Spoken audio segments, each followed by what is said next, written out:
Tired of screwing up, tired of going down, tired of myself, tired of this town.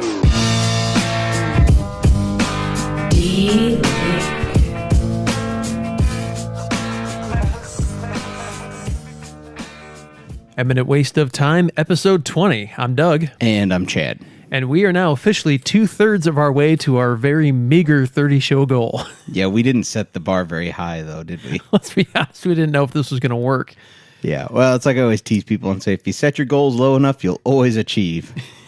And we have. Look at us. Not yet. I mean, we still got... Oh, wait, you're saying there's time to fail yet? Oh, yeah, plenty of time. Okay. Right until that buzzer hits, there's time to screw it up.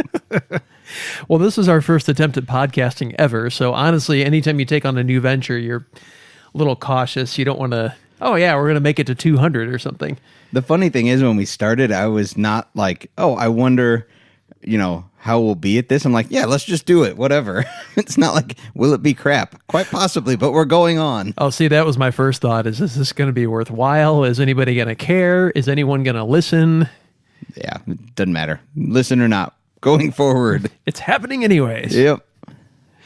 So I was just thinking about the fact that we're now 4 weeks away, not even 4 weeks. We are 4 weeks. Well, yeah, not even, but yeah, under 4 weeks from the beginning of race season. From race season. It's already back. Yep. In fact, I got an email just, late last week that said the eminentperformance.com is going to be expiring and I need to renew it.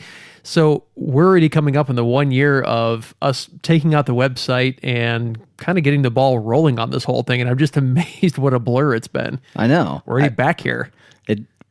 I'm sure you guys have this happen too, but you're sitting there and you kind of think about your life and where you're at and you're like, I haven't done a whole lot, I'm here is kind of what, everybody comes to. And then I think about, okay, a year ago, nothing had happened. No, we were literally still, we knew we were going to go racing. Yeah. But that's it. We were just going to go racing. We didn't really have any other plans. I was still living up north. We'd been kind of tossing around the idea of me moving down here for years, but it was more just kind of a, hey, wouldn't that be fun type of thing. I had no idea how many times I'd crash my machine. Yeah, it's been a wild ride, but yeah, that was kind of the cornerstone marker that I was looking for, because we'd been talking about things up until then, but getting that email that, oh, you need to renew that. Yeah. Yeah. There you go. Crazy stuff. Yeah. Time flies when you're making everyone else miserable. And time is really flying. But honestly, 2018 is going to be, I don't want to say more of the same. It's going to be a lot of different stuff, but it's going to be busy. It's going to be a blur. I'm going to call it now. Man, it's going to be fun though. I'm really looking forward to a few things that we've hinted at and some stuff that we haven't exactly came out and told you guys about, which we're going to leave kind of covered up for now. Because we don't know if it's really going to work out like we've planned. Well, guaranteed something's going to happen. But anyway, I'm really looking forward to a lot of the stuff. Some of the trips, some of the things we're going to bring you guys along on. Man, it's just opportunities. And I'm not saying it's like this massive, big stuff because people love to build it, but there's going to be some neat stuff just to show you guys different things and some things that we've been invited to come do. I'm excited. Yeah, I think one of the things I really like about UTVs, and I guess sport may be the best term for it, is just the wide variety of the way people do things and the way they use those machines. We've hinted at it in previous podcasts, and that's kind of why we want to go on these trips. How are different people using these machines? How are people in this part of the country doing it versus that? And really just kind of limited by your imagination and to some extent your terrain. But I'm looking forward to kind of experiencing it differently than how we do it here. What I kind of realized when I was thinking about this and, kind of looking at the trips is any other sport, and I'm going to call it a sport. It is. It's as much as NASCAR is a sport. It's a motorsport. Yeah.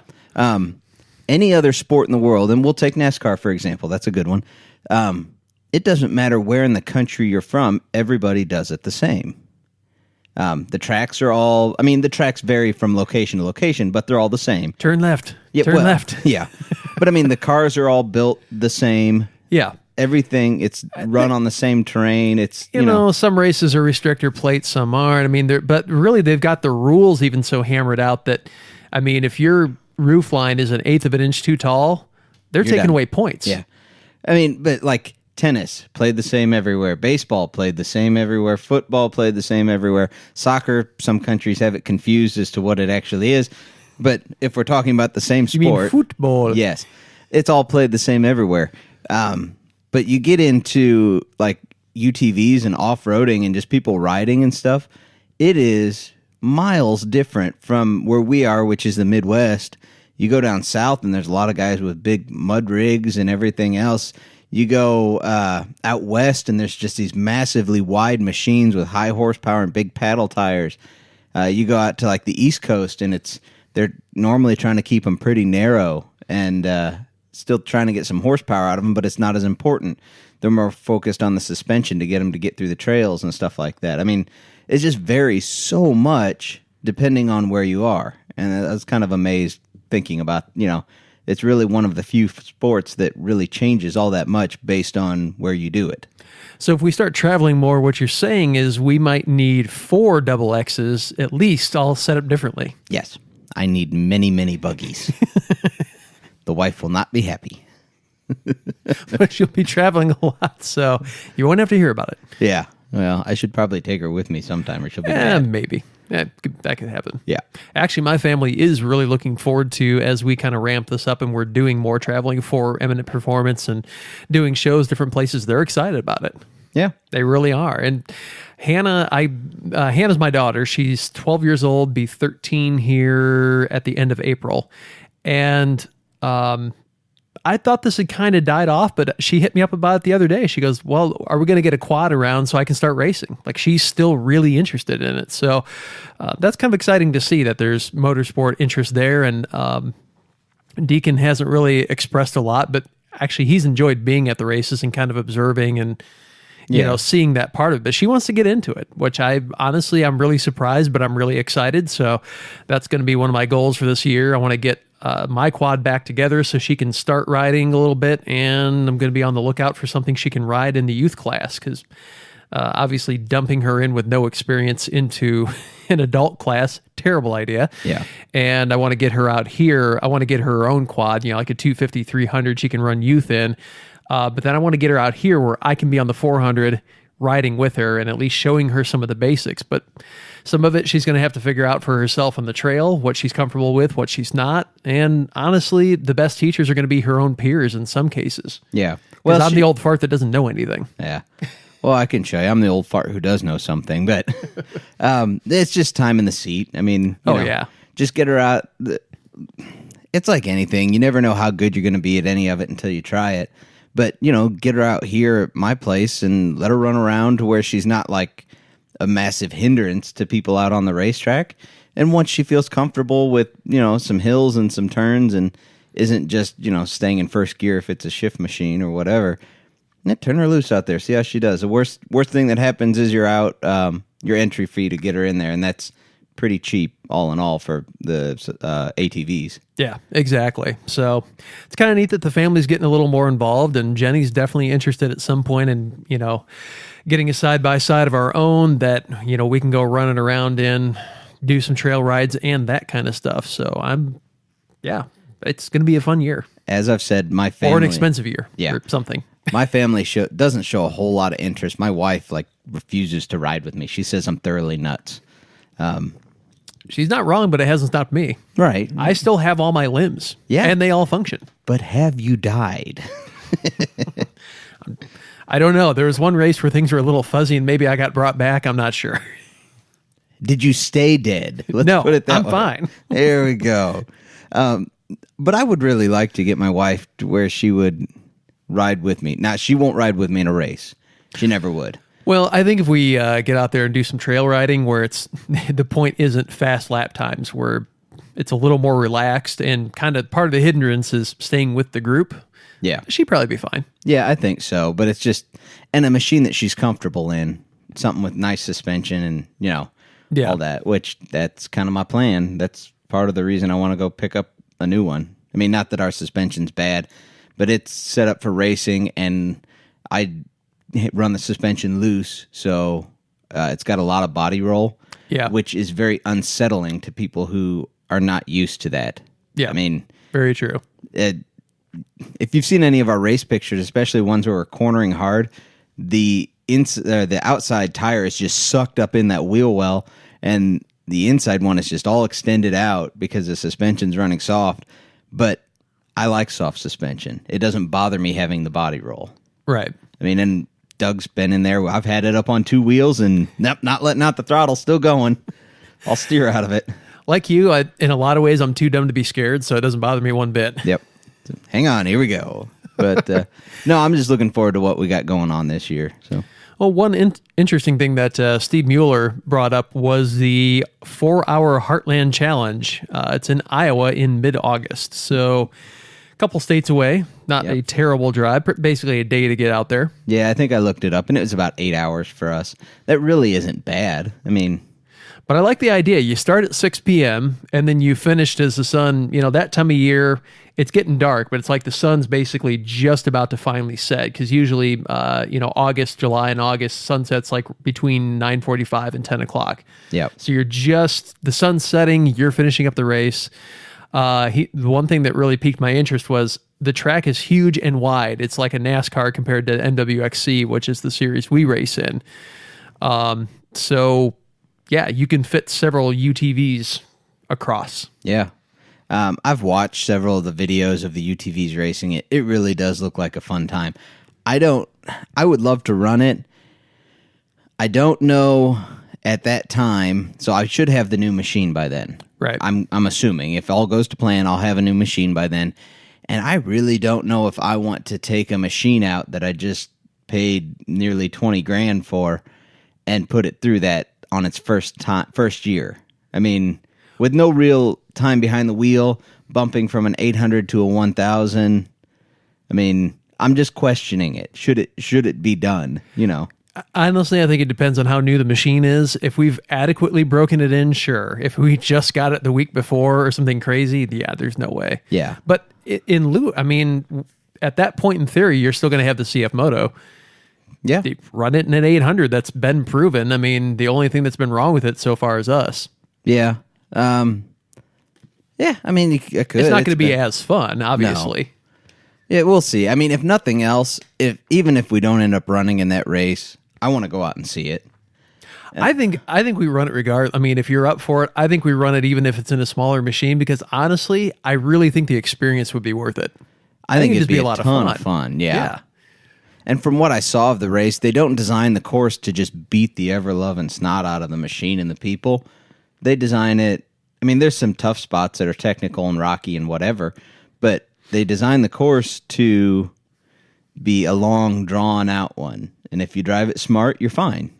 Now, I haven't done a ton of research on this. I haven't watched any videos. Is the same driver driving the entire 4 hours, or do they kind of tag in and out? From what I've seen, it's one driver the whole time. Really? Okay. I mean, it doesn't surprise me a ton, because 4 hours, I mean, that's a long time behind the wheel, but it's not like 24 hours. But I was just curious. I didn't know if any of the teams were kind of, okay, I'm going to drive for an hour and you'll drive, like they swap a couple times, or if that disqualifies you if you do that. I don't know. I haven't looked into all the rules and legality, but it looked like one driver the whole race. We're probably going to get an answer to that now that we've thrown it out there. Steve will answer me. He knows. He was in it. Solved. I saw his buggy in some of the videos, and he did all right from what I talked to him in the ones he ran. So full speed pits. Yep. There is no pull off. There is a pull off, but you just pull right there. And that's it. Yep. So it's it looks like a good time. It really does. And it's one of those, I almost want to say it's like the 24 hours of Le Mans for UTVs is kind of what I get out of it. So it looks like a really good time. It's not all that far. I've seen video of it and everything and heard about it for the last few years, and I think it'd be a good one to go. Again, I'm going to admit ignorance, but what is this? It's the longest race in this area, but is there a really, really long UTV endurance race that's currently running? I mean, even if it's not here, like overseas or something? Well, there's the Dakar rally. They have a UTV class, and there's also, like the Baja 1000. They have a UTV class. That's just kind of, UTVs have been tacked onto it. Right. It's not really okay, you can run it, go for it. I don't know of a longer one that is UTVs only, But this one, the Heartland Challenge isn't just UTVs also. They have quads that run longer time, and they have dirt bikes. So it really is like our normal series that we run, but it is just everything is longer. It's a challenge. It's an endurance race. Yeah. Interesting. So, yeah, I mean, it looks like a lot of fun. Absolutely. And it looks really well done from what I've seen. From Yeah. the video and everything, all the website and all the advertising. It's very well planned out. I think regardless, we need to be there. Yeah, I agree. No matter what, we're going to be there. Like to run it, but, there's still, for all the plans we've made, there's still a lot up in the air about 2018. So we'll just have to see. But that's close enough. It's almost a have to. Yep, definitely to get out there. So let's get through some other listener questions, because otherwise we find ourselves at the hour mark really quick and we didn't get to everything. Agreed. Ethan Perry. Yep. The Aftershock Wrecker from Super ATV. Do you guys have any ideas on a product or for making it easier / possible for recovering down / mangled UTVs and ATVs?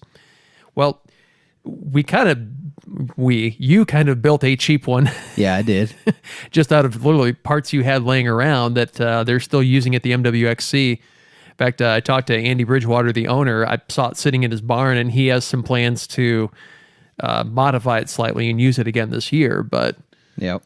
The answer is we've talked about a few things, but it's completely necessary. It is really hard to get machines out of certain spots, and just flat towing them a lot of times isn't an option because they get broken in so many fantastic ways. Yes. So for those that don't know, the Aftershock machine that was built, it's based on a Polaris, and I'm wanting to say it's a Ranger 1000 underneath, if I remember right. And it's got a tow hook on the back to lift a UTV or whatever and drag it out. And it's got like toolboxes for where the bed is and all that. I mean, it really does look like an off-road mini wrecker. Yeah, picture a tow truck just built off a UTV. So it is really neat. The major problem I see with any and all tow machines that I've come across is belt drive. That belt, it's just so much weight when you go to pick one up and you're dragging a 1,200-pound machine out or whatever, and it's got broken parts and you're literally dead dragging it or something like that. And if it's been a wet race, there may be another 400 or 500 pounds of mud on top of that. I mean, you literally could be towing somewhere in the neighborhood of 1,700 to 1,800 pounds. And you're trying to get out of a course that was built to be challenging for just the UTV that was racing. And some of the courses we went through, I mean, yeah, you get trapped in some spots. We had to get the skid steer in there a few places to get it out, and even that took a couple hours. Yeah, at times to get everybody out of there, and it's just. But there was no way a belt drive machine, regardless of how beefy it looked, was going to do that. In fact, there was some discussion during the race season about taking an old Suzuki Samurai, yeah, and cutting it up and kind of making it into a wrecker, because the Samurai is not a heck of a lot wider than a UTV is. Right, you could get it through most places as long as you kept it reasonably narrow, and it doesn't have a belt drive. It's got a normal style transmission, and as long as you put a winch in some sort of way to lift the UTV up, I think it would do reasonably well. The problem is you're dealing with basically a small SUV that hasn't been produced in almost 25 years. Yep, I agree. There are hurdles to overcome there, but yeah, that's kind of the issue. It's with anything when you off-road, you're putting your machine away from anything that's accessible, because that's the way trails work, and then it'll normally break in the absolute worst spot because you're pushing it hard to get through a position that it probably shouldn't have been in, and then you're trying to get it out of that spot with something and not destroy the something that's getting it out. It's just really like the worst case scenario to get something out. So yeah, it's the Aftershock, or the little wrecker thing that they got. It's neat. I'm sure it works to an extent, but I don't think it's the best design out there at all.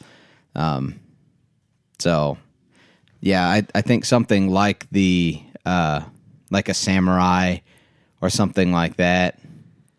Something you probably care less about financially. I mean, if you can find a Samurai, they're usually like a $1,500 affair Yeah. because there's not much left of them. Even if you have to do some significant welding to, get it back into shape because of rust or whatever else, doesn't really matter. I'm not sure. I'm just looking through here at the Super ATV Aftershock here. I'm not sure what the price point is. Yeah, I think it was a one-off build, but Yeah. But I mean, something like that, that's going to be a lot of money. yeah, that's what I mean, unless you're building it off of a really old UTV, but UTVs haven't been around that long, so your really old ones are something like a Rhino, and you're not pulling stuff out with a Rhino. Yeah, I mean, they were good for in their day, but it's only a 660 motor. Yeah. It's not enough power, really. There's still a belt drive. You still have all the inherent weaknesses. Even when I bumped up my horsepower on mine, I was running a 686 with high compression, and I put a bunch more power down with it. It was still, I was snapping axles all the time. I mean, I couldn't keep axles under it some days. So it's just not the ideal setup. It just isn't. So, I mean, it's a neat idea. And again, it comes down to where you're running. Where we are, it doesn't make sense. But flip that on its head a little bit. Let's say you were doing something out west. Maybe you're running in the dunes or something like that. Or maybe you're out rock crawling where it's basically wide open. And if you can get the unit to, where you're not in a pinch like in a canyon or something, yeah, something like that probably makes a lot of sense. Yeah. But recovery out here is just an ugly, ugly thing. And really, when it comes down to the nastiest recoveries, you have to have a skid steer. Yeah. You have to have something with heavy enough hydraulics that you can lift it up. You can let, the broken end dangle in the air while you've got the decent wheels on the ground. And the skid steer we've got is actually has tracks on it. It's not just a four-wheel unit. Because a wheeled unit wouldn't get around out there in a lot of cases. You just couldn't. So, I mean, that's really what you're looking at is something that has tracks that can spread the weight out and that it's going to be an ugly recovery. I mean, there were times where quads were stuck where we almost had to get the skid steer out there. It was that bad. Well, we talked about, what was it, round 3 that got rained out? Yeah. Where just to get a sport quad out, we were chaining 3 utility quads. And not small ones. We're talking 800 and 1000 cc utility quads, and we're turning all these tires on our utility quads to pull one sport quad out. Yeah. And it's not like they were stuck in a bad spot. It was like a hill that was going uphill, and they couldn't make it up. And we did that for, 2 or 3 hours straight trying to get them. Yeah. No, it was absolutely nuts. So I guess in the worst case scenarios here, that doesn't make sense. I can see where something like that would be useful. I just don't think it's where we normally run, put it that way. Yep. And also, your beloved Nikola Zero. Oh, yeah. I put that on there. It's been dropped off at Camp Pendleton for Marine training. Yes. So I think they'll take anything. I'm going to start there. It's not like the Marines or anyone else is going to turn it down and be like, nope, we don't want to try or take your free UTV. You think there's money in the military to buy equipment? Yeah.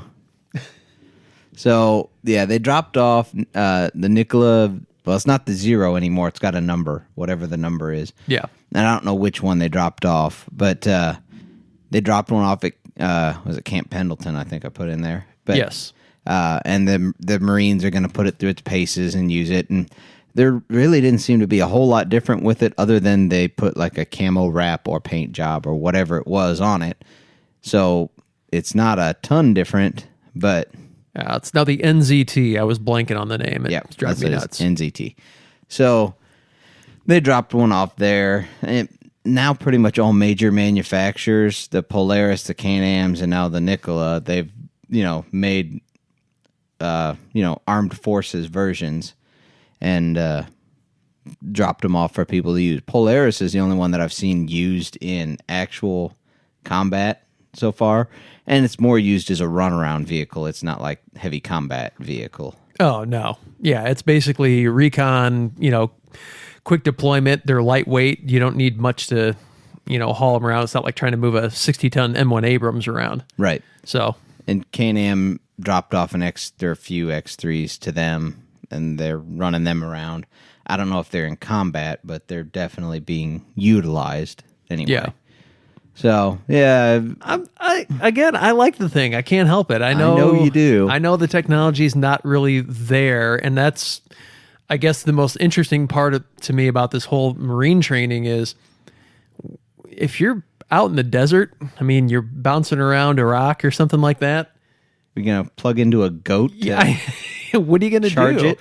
I mean, yeah, I guess that's I'm assuming they're working out those kind of logistics, but Goats don't have outlets.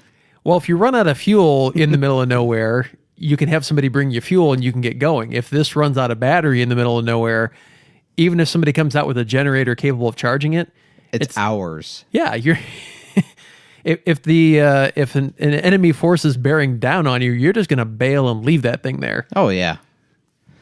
So that's always been my kind of, anybody who's listened to our podcast has heard, that's my gripe Yeah. with them is there's no infrastructure, and I know there never will be unless there's a demand for the infrastructure. So I get that. It has to start somewhere. But it's just, man, it's so far away from having an infrastructure that would support that. It's just so far away.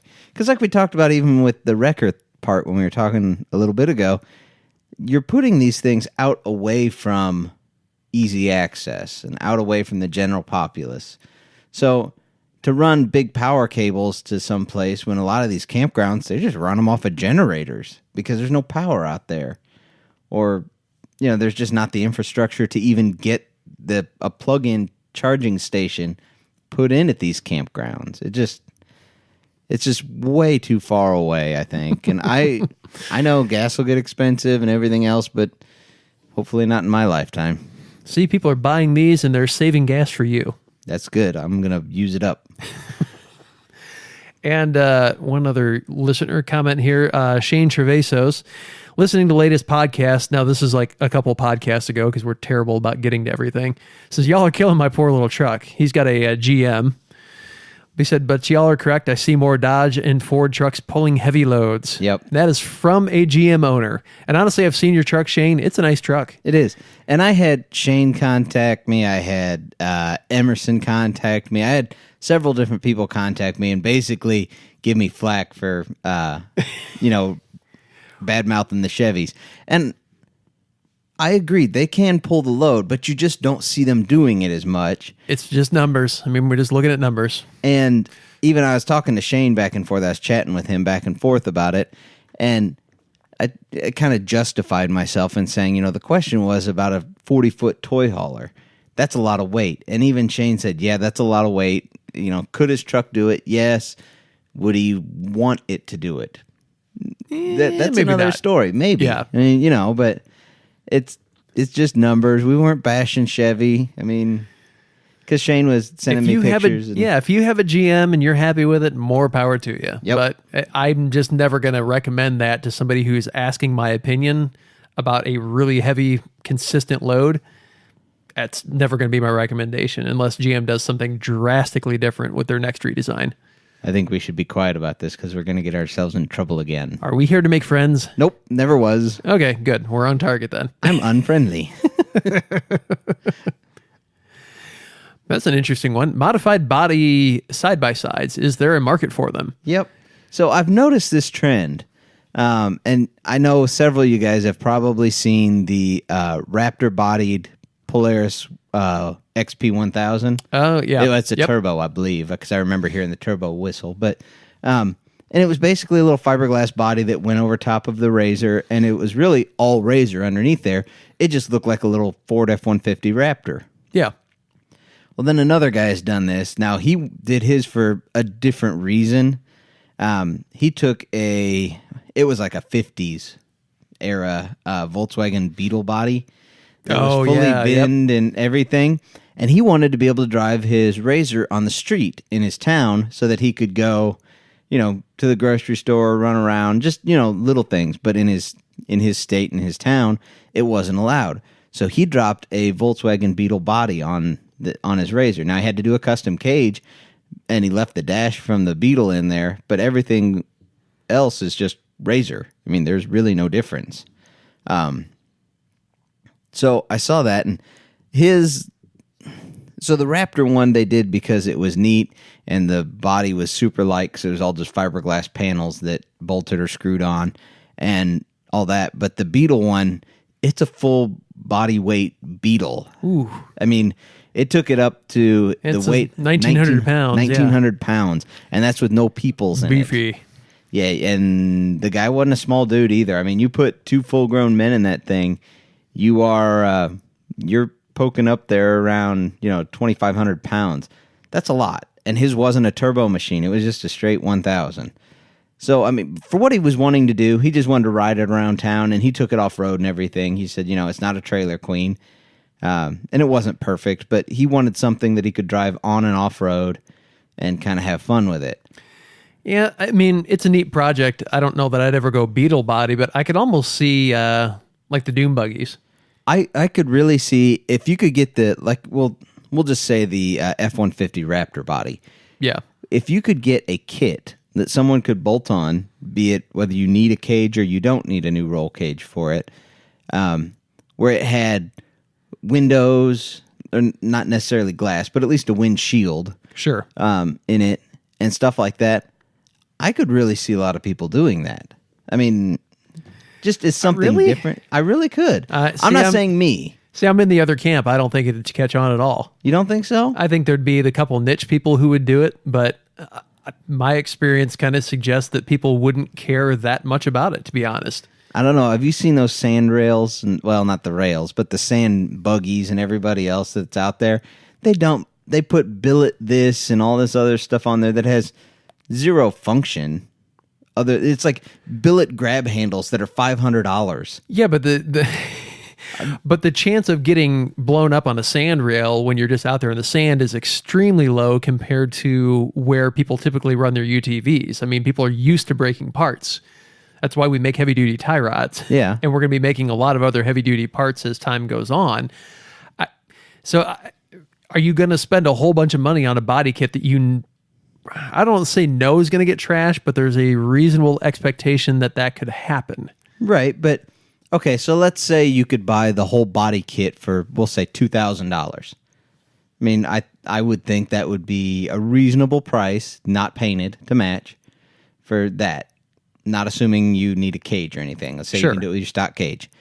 And you can, we'll say you tear up a fender on this F-150 Raptor body. If you can replace that for a couple $100, that's really no more than your XP1000 front fender if you tear it up.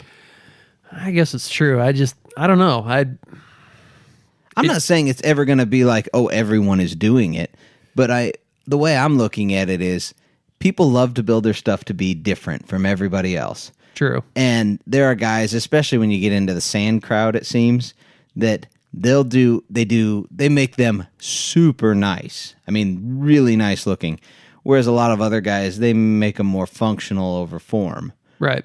So I could see that really catching on in some of those. If someone came out with a good kit that you could easily put together yourselves and it wasn't a huge fabrication.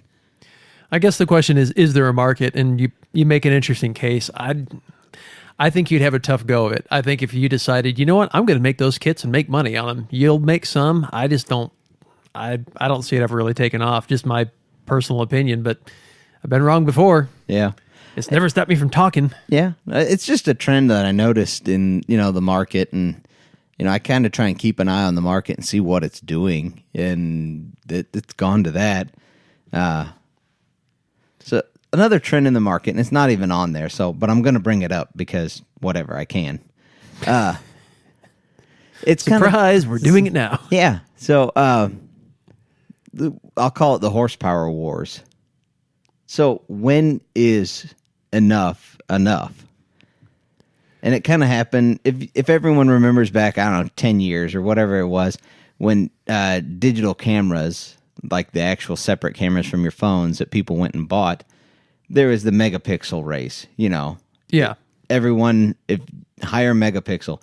And now, anymore, no one cares. It doesn't matter because it got up to where cameras were 25 megapixel, and it's like you can't tell the difference between 25 and 32 or whatever the differences are. So because you just can't use it, it's not a functional thing, and why pay more for it and keep paying that premium to have just a little more?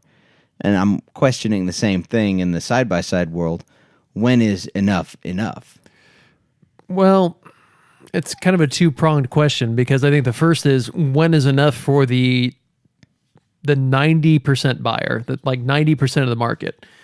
And I think you hit that market or that mark when it gets to the point where they're basically undrivable because there's too much power there. And I mean, you can hit that point with any machine. Ford has the capability right now of producing a 1,500 horsepower Mustang if they wanted to. They're not going to. It'd be undrivable. Well, but the price point becomes unbuyable for most people at that point too. Yeah, I mean, so the two are kind of linked in that regard as well.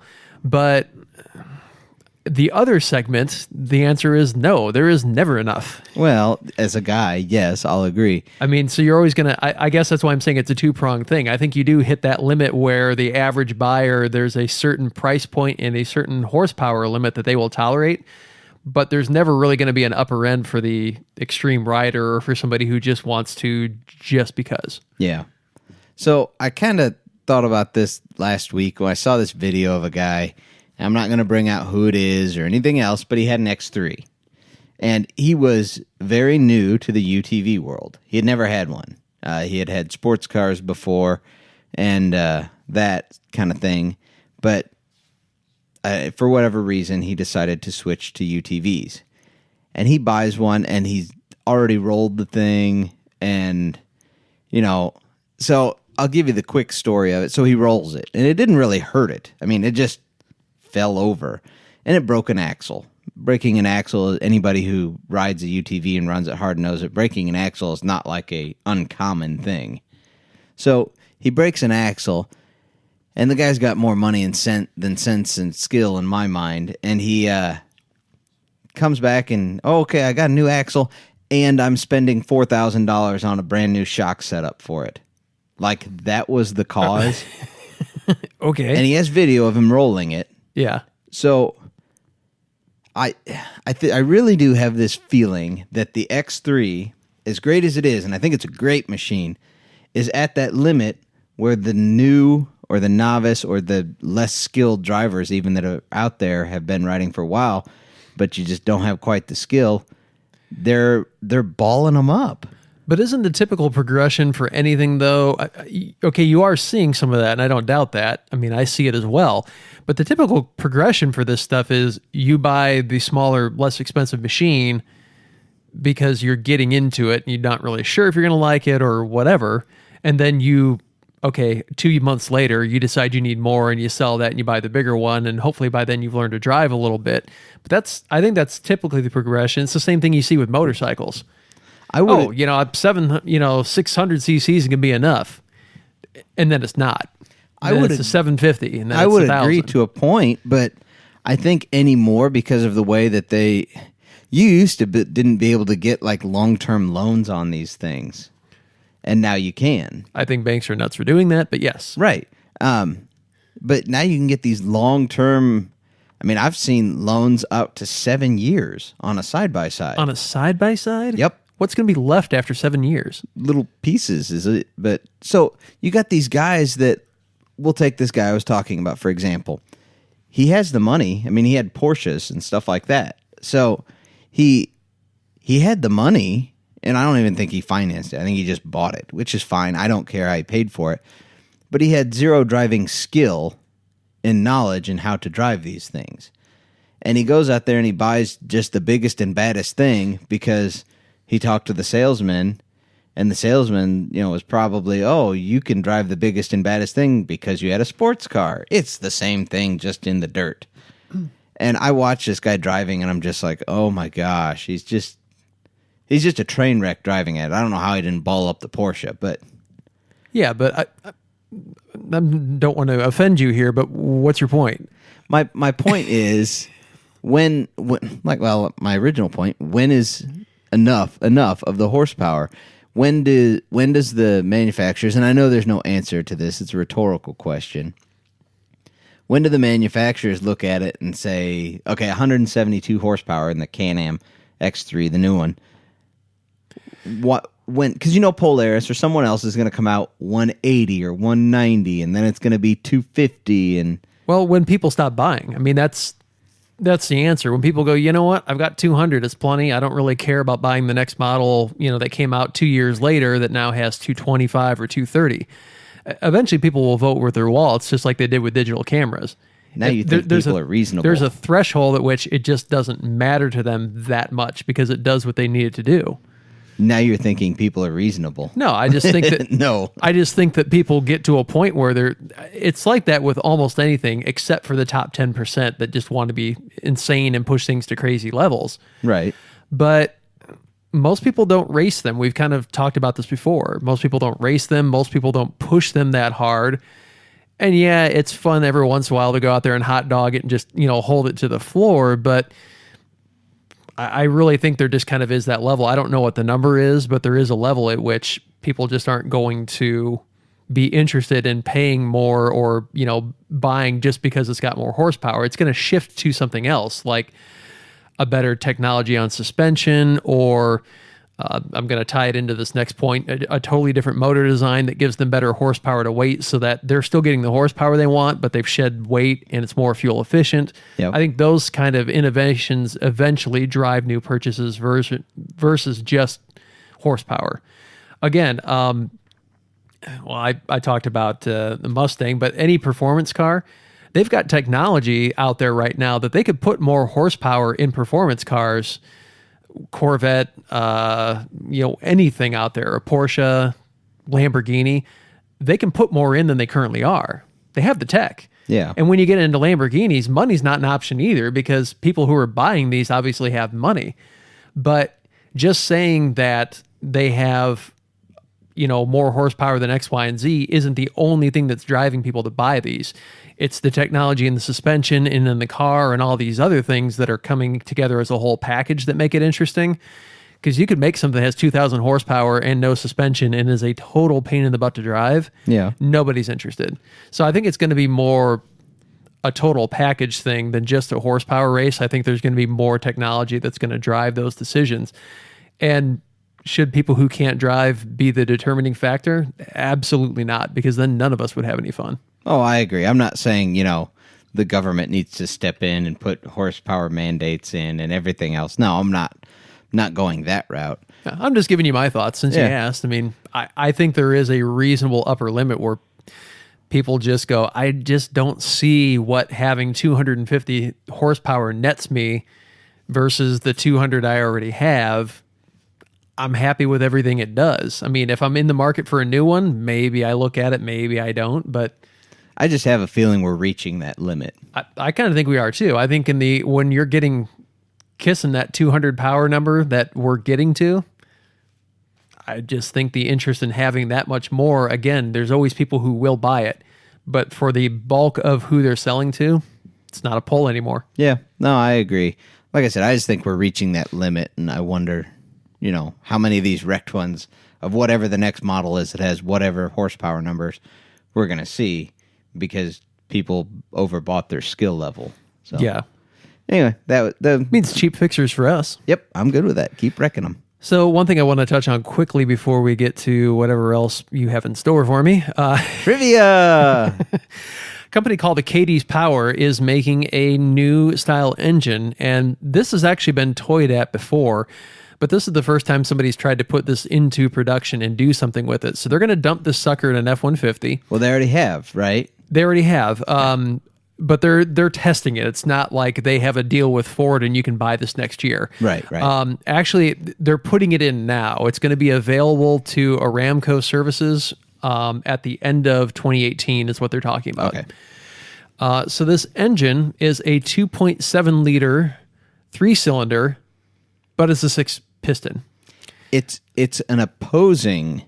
So let's talk like the Porsche Boxster engines, where they're going opposite directions. The pistons are firing out in one central crankshaft. Yes. This is the opposite. It's got two crankshafts, one mounted at the bottom in a normal engine crankshaft position, and the other is mounted up where you would normally imagine a camshaft to be. And so the two pistons fire, or they don't fire, they come cycle at towards each other. Yeah. Like So they're going to smash, but they don't touch. So this is actually a 2-cycle engine. There are no valves. It has ports, just like you'd expect a 2-cycle engine to. It is direct injected. It has no spark plug. It is actually a compression-fired engine, just like a diesel, but it still runs on gasoline. And again, like Chad said, the pistons are coming straight at each other in a head-on collision sort of way. So it's a really interesting design. The reason for all of this is today's gas engines basically have a thermal efficiency of about 25%, meaning 25% of the gas you put in actually turns into motion. The rest of it is wasted to friction and heat. And honestly, the 25% there is really generous because there's a lot of them that are... I've seen some numbers down like 12, 10 to 12. Yeah, exactly. As efficient as like our gasoline engines have become now, they are still extremely inefficient. Yeah, exactly. The 25% number is very, very optimistic, I think, on some of the cars on the road. They're hoping that this will reach a thermal efficiency of 45%, which would be insane. That'd be great. I mean... Because what they're talking about based on this engine is this is going to have... They're not releasing horsepower numbers. They haven't released how much this engine weighs as an assembly or any of that stuff. But they did talk about fuel efficiency numbers. They did. So there's basically, they're kind of guesstimating that this thing in an F-150 could mean a 37 mile per gallon CAFE basis average and about 33 miles per gallon observed. And that's out of a 2.7 liter engine, which Ford is actually putting a 2.7 liter V6 in some of their trucks right now. But the impression I'm getting from everything I've read on this and the couple other sources I've looked at, they're hoping that the horsepower on this and the torque on this is going to look more similar to the 3.5 EcoBoost than the 2.7 liter base model V6. Right. So you're talking a lot of horsepower, a ton of torque, and probably an engine sound unlike what most people are used to out there on the road. I don't know what it's going to sound like. I jokingly told Doug maybe like a large Banshee. Yeah. It's going to be different, but I'm honestly really excited to see how this comes out. I want to see what that does. Because if you're talking that kind of thermal efficiency and you can get that kind of mileage out of it and you can get that kind of power out of that package, that's really interesting. And honestly, you've eliminated a lot of moving parts. Yeah. And they also talked a lot about, in that article and in the video that was on it, about longevity of it. Yeah. And how they expect this to last much, much longer than a normal engine would. The standard internal combustion engine does. That's true, because honestly today, the failure point rarely is piston slap or wallowed out cylinder walls or any of that kind of stuff. Usually it's a valve train issue that people are like, I'm done with this motor. It dropped the valve. I'm done. Yeah. So you don't have that. You've eliminated that failure point. And what really was kind of interesting to me, in addition to that, was I got to thinking about this, and then they answered it in the article. Well, modern engines are all variable valve timing, and the engine kind of changes its configuration, if you will, based on load. Yeah. How do you do that with this? And they basically say it's got a supercharger and a turbocharger, and by very precisely varying the boost, you get the same effect of being able to, quote unquote, alter the valve timing. Yeah. No, I saw the same thing, and I was I think it's cool as heck. I am really excited to see what becomes of this. So in the future, we could, in theory, have UTVs that are still twin piston, but it's one cylinder, and they're just coming at each other. That may be. I don't know. That'd be interesting. The single cylinder design, especially like the Rhino, it didn't work all that well because it shook like nobody's business. They vibrated horribly. And even if you had them coming together, you're still going to have that. That's true. So I still think a twin cylinder is a better design. But yeah, I mean, I don't know what the compression's going to run at, but it's got to be high. Yeah. it's compression ignition. There is no spark plug, like you said. And that's what I'm really curious too. And what are the fuel requirements for this going to be? Because one other thing I'm hearing from automotive manufacturers across the board is we have to have better fuels. What we consider premium over here in the United States would be like entry level cheap crap over in Europe. Yeah. They've run much higher fuel octane ratings for years because they actually use a different rating system. Yeah. So what they're calling 93 would be closer to 100 octane in our terms. Right. And so I'm curious to see what the octane requirements for something like this are going to be, because other manufacturers, I've heard this from Ford, I've heard it from Chevy, I've heard it from a bunch of different manufacturers. If they're going to get to that next threshold of fuel economy, barring a shift in engine technology like this, they're saying we have to have higher quality fuels. Yeah. Because right now, most cars are running in the between 9.5 to 10.5 to 1 range on compression, because that's realistically about all they can get out of pump gas when on 87 octane. Yeah. They want to see get pre-detonation. Yeah. And they want to see octane ratings. They're talking what we would normally consider race gas. They want to see 100 plus octane because they want to run gasoline engines at 14 to 15 to 1. I will sign that petition because nothing smells better than burning race fuel. We are going to improve the smell of the country, if nothing else. Yes.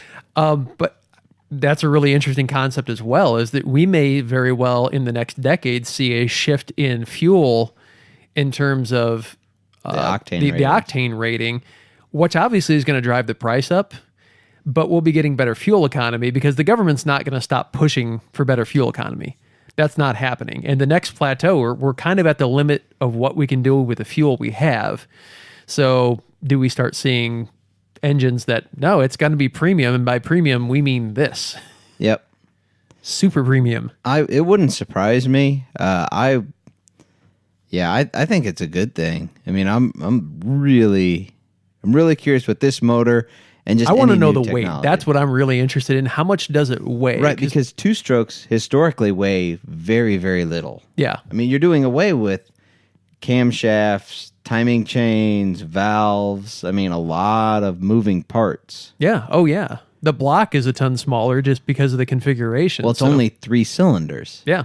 But it's short, which is also the interesting part, because you've got the power of a V6, a really high-end V6, and something that's only 3 cylinders long now. Yeah. It gives you a whole bunch of different options in terms of how you can configure, a vehicle that's going to use a motor like this. Well, I mean, think back, because 90% of the world has owned a Jeep Wrangler, I think, at some point in their life. Sure.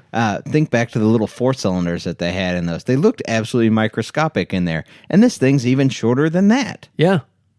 Yeah, I'm really, really geeked to kind of follow this. And as this continues to develop, we'll keep you posted. I'll make sure I put a link to this in the YouTube video. Podcasters, I could give you a link in the description, but it's probably not going to help you. I'll try and throw one in there anyways.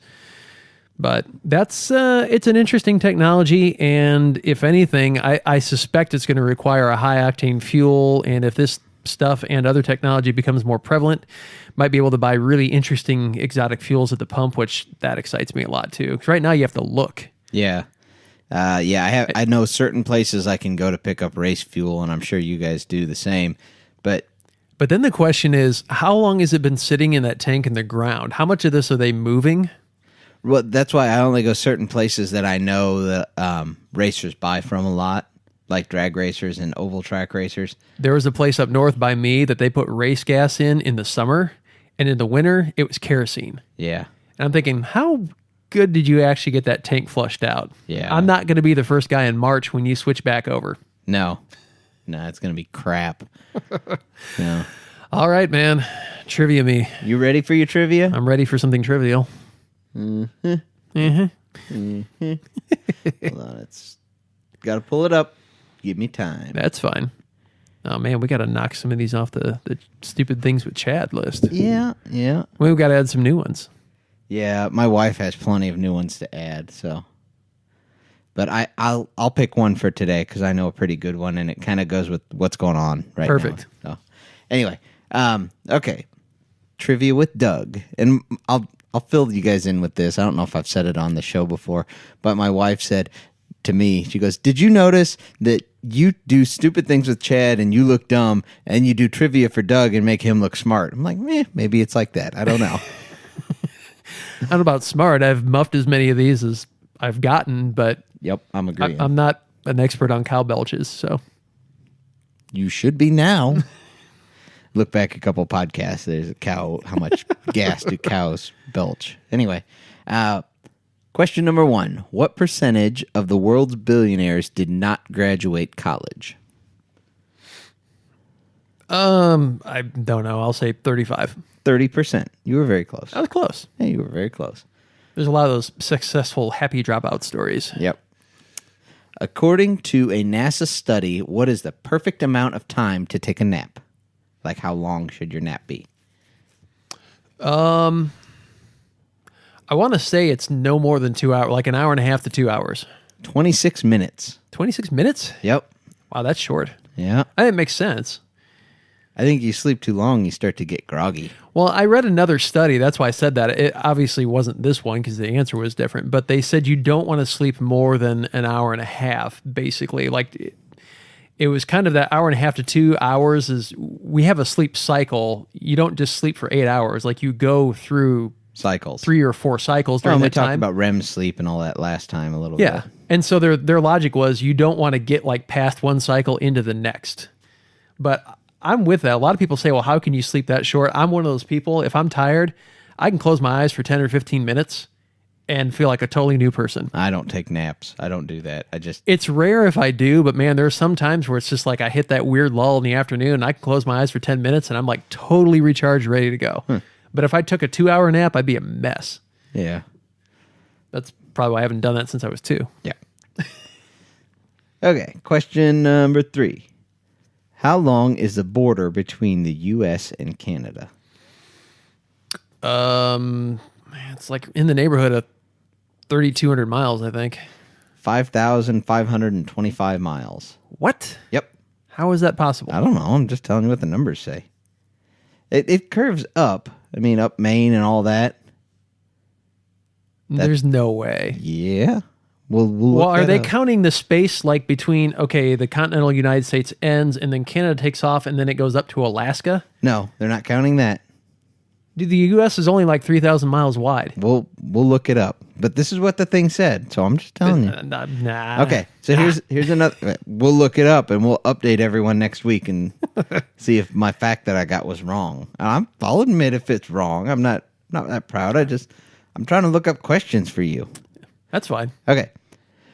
The border between them, the border between U.S. and Canada, what marks it? What marks it? Yes. There is a definite mark that you can see between the U.S. and Canada. Along the entire thing? Or Yep. Okay. Yep, whole thing. I don't know. I've been to Canada since I was 8. I've never been, but no guess? Dead beaver pelts. You would definitely know you were 5,000 there. miles of dead beavers. You would know you're there. No, it is a 20-foot wide deforestation. They call it the slash. Basically, there's no trees on the line. You jogged my memory. I remember that from way back. Okay. So, before becoming the Pope, what job did Pope Francis have in Buenos Aires, Argentina? He was younger. I'm not saying like right before he was the Pope, but I heard this. I can't remember what it is, but I remember thinking, oh, that was different. He was a bouncer at a nightclub. Yes, that was it. Can you imagine the Pope being a bouncer at the nightclub? But he did it lovingly.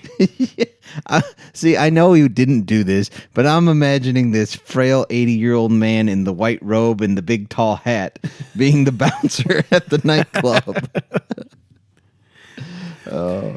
He's had a really interesting life. I mean, if you're religious or not, it's worth just doing a little research on the current Pope. He's an interesting guy. He really legitimately is. Okay, question number 6. What 3 months do people who live to be over 100 tend to be born in?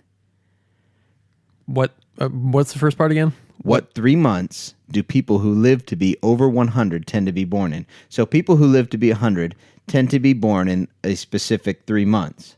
What are those 3 months? Is it like a 3-month span? Or Yeah. do I have to guess 3 individual months? Well, it's 3 individual months, but they are all together. Okay. Again, I don't know. But you've got, there's only 12 months. I'll go June, July, and August. September, October, and November. It's close. Wrong. You were within the year. There we go. I was within a 12-month span. Okay. I wonder why that is. What does it cost to have the oil changed on a Bugatti Veyron? The car, the Bugatti Veyron. Normal car's $50, so I'm gonna go $1,800. $20,000. What in the crap? Now this is at the dealership. I mean, Oh, granted. I suppose if you spent $1.6 million on a car, then what's a $20,000 oil change? yeah. Well, I've seen all kinds of facts on that car. Like if you run the car flat out, you will go through a set of tires which cost like $18,000 in 20 minutes or something like that. Yep, but that's okay because the fuel's gone in 11. Yeah. You run through an entire tank of fuel in 11 minutes. Well, it is really an engineering marvel. So I'm guessing the oil change is not just pull the plug, pull the filter. Oh, no, replace. it's not. No, there's a servicing that I'm sure they go through. Well, and it's probably one of these things where there's a sump here and you have to drain that one. Then you have to do this one. Like it's not all in one spot. I mean, because that thing is really just shoehorned together. Oh, yeah. But it's still an oil change. It's $20,000. Well, that's why I'm not buying one. Oh, that's the only reason? That's the only reason. Liar. Lies. Okay. What is the highest grossing movie of all time? This is not adjusted for inflation. This is just the overall highest grossing movie of all time. I got to believe it's a modern one then. So, Right. I wanted to give you that chance. I mean, don't know. Avatar, the Blue Monkey movie. Oh, man. I was hoping it was a Star Wars movie or something. I'm sure. I think Star Wars was number one if you adjusted for inflation. I can't remember. Yeah. But yeah, that's why I wanted Just to clarify. raw dollars. It's Raw dollars. even with the modern Star Wars that have come out. Yeah. It's still that. Yep. Well, I guess they made their money back. Yeah. Well, you got to think how many copies of the movie Avatar they probably sold. I don't know if this was box office or total sales. I gotta admit, I didn't particularly, is that a word? Nope. I didn't particularly like the movie. It didn't do much for me in terms of the writing or the premise, or it was basically a modern version of another eco-friendly cartoon called Fern Gully from back in the day. I mean, I got the point they were... But with blue monkeys. But with blue monkeys. I mean, I got the point they were making, but it really was just a very long kind of environmental slap in the face is what it came down to. So I didn't super enjoy it, but I have to admit that the CGI and the effects when that came out were really just amazing. Holy crap, wow. Yeah. Especially if did you go see it in 3D? No, I did not. Okay, so there was you remember the movie though? Yeah. There's the one scene where there's the little, I don't know, there's lights all around them effectively. Oh, yeah. Where they're in the mystical mother tree thingy, and it's, it's pooping its light Yes, bug that part. things. Yes. That part in 3D was wicked cool. Was it? It really was. See, I don't like 3D movies that much. I don't like going to see them in general. Now, this one may have been different. I don't either, but at the time it was kind of still the novelty of it, so I went and did it. It was really, really cool. But yeah, that wore off quick. I started skipping the 3D showings after that of pretty much every other movie. Yeah. Huh. Well, I mean, it may have been worth it to see it in 3D, but too late now. Well, I know. And remember the 3D TV craze? Oh, yeah. Yeah, that's already done. Yeah. Yep. They go through the phases of things that are, it's amazing. Everyone needs a 3D TV. Who doesn't want to sit around the couch with their family with stupid glasses on? Well, and that was kind of the thing that I think that killed it when everybody started realizing. So if you're sitting around with your family with these glasses on to watch TV, you can't really like look over at your family members and have a conversation at all because now they look ridiculous. You can't see them well. I mean, it's messing with your vision. And people underestimate the importance of eye contact. Yeah. Because, I mean, that's huge. So, yep, bad idea. Well, we sure got off topip there. Yes, From we Avatar to 3D TVs. Welcome to Eminent Waste of Time. I'm distracted. That's why we named the show and kind of came up with the premise because we knew this was going to happen. Okay, question number 9. How many ridges does a quarter have? You know, like around the outside, how it's got the little hash mark? More than 3. Yes, it does. Very good. I don't have a quarter on me. I don't know. You're going to count them if you did? No, I was just going to kind of like, I could ballpark it. 207. 119. That sounds better. Yeah, sounds about right. I'll trust whoever Okay. gave me that fact. I'm not going to argue that one. Yeah. And this is one that I thought you might actually have a shot of getting because you're a James Bond movie fan. Ooh. So, what is the 5th official James Bond movie titled? The 5th official? Yeah.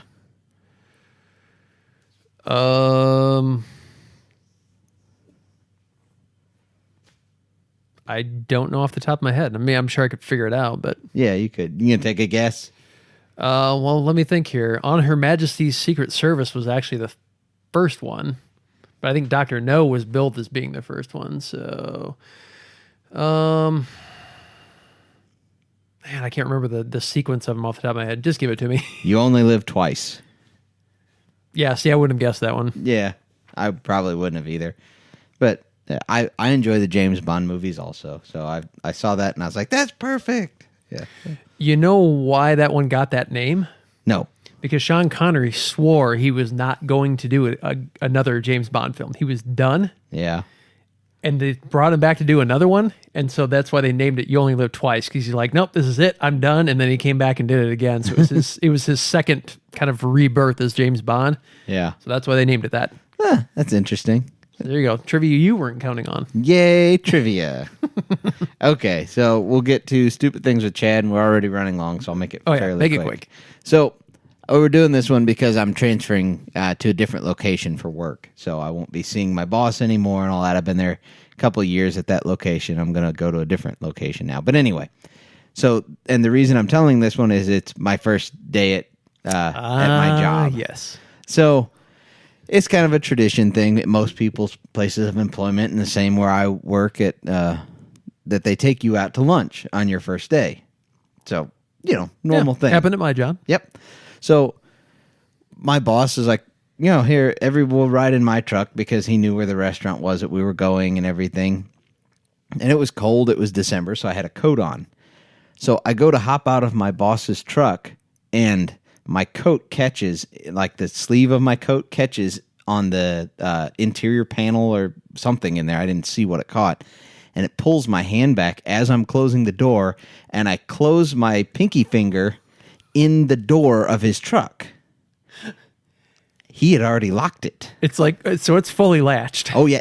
I slammed it, and my finger's in there. I didn't even hesitate, pulled my finger right through the gap. I still have a scar on it to this day, but anyway. So, didn't say a word. Doug knows if nothing else, I'm built to take a beating. I mean, It's true. I'm walking in. I get no more than 4 steps from the front of his truck, and I'm already dripping blood on the pavement as I'm walking. And I don't even change my tone, and my boss was joking with me about this today. He goes, you didn't even change your tone? You just said, well, I'm going to have to get some napkins when we get in there. And he looks down, and he's like, oh, my gosh, because I'm running blood. It's running off my hand, and it's just dripping all over the place. I sat there and ate the whole meal, just wrapped my hand up in some napkins, just running blood in there. And I have no finger or no feeling in the end of that finger anymore.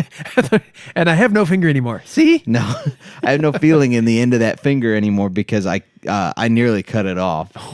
And they all laugh about it. And my boss was like, well, we all know not to mess with you. I think in our 20th show anniversary, that's appropriate because one of your earliest stupid stuff with Chad stories I made you tell was when you ate the transmission. Oh, yeah. And still went golfing. Yeah. Why not? What's it going to change? I'm either going to sit at home and bleed or on the golf course and bleed. The public will get over it. Ladies and gentlemen, Chad Shoemaker. Yep. Sat there and ate the whole meal. Went back and went to work and everything else. Still, I was bleeding for like 4, 5, 6 hours. I don't know. I probably should have gone and got stitches, but whatever. You've asked me that before. Should I get stitches? I'm like, yes. After you tell me what you did. Well, I didn't. I think I can glue it back together. I think I'll be okay. If I can get this blood mopped up and the glue to stick, I'll be fine. Well, leave it to us to take the show that we probably had the least material for and make it the longest show ever. Yeah. All right, sponsors, thank you so very much. Watch Communications, thank you for hosting the podcast. If you need internet access, go look them up. You can find them on our website. We also got TGM Off-Road. Thank you so very much for your support, and UTV-doors.com. And our fourth sponsor. We got information. Okay. Not all of it, but he's got me enough that I talked to him.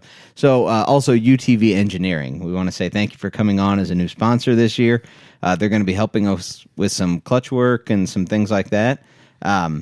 Michael, he has a big presence on TGM on their Facebook page, and he has his own UTV Engineering page on Facebook. Definitely look them up there if you guys have any questions. They do, different rollers. They custom mill sheaves. They do their own springs. They make them. They are a really high-tech place, and they definitely know their stuff when it comes to clutching.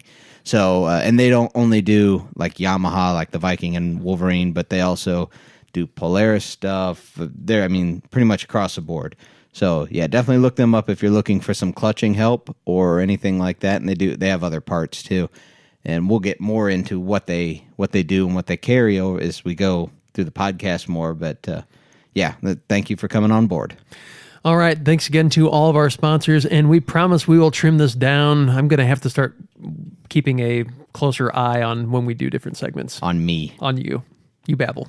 I'm sorry.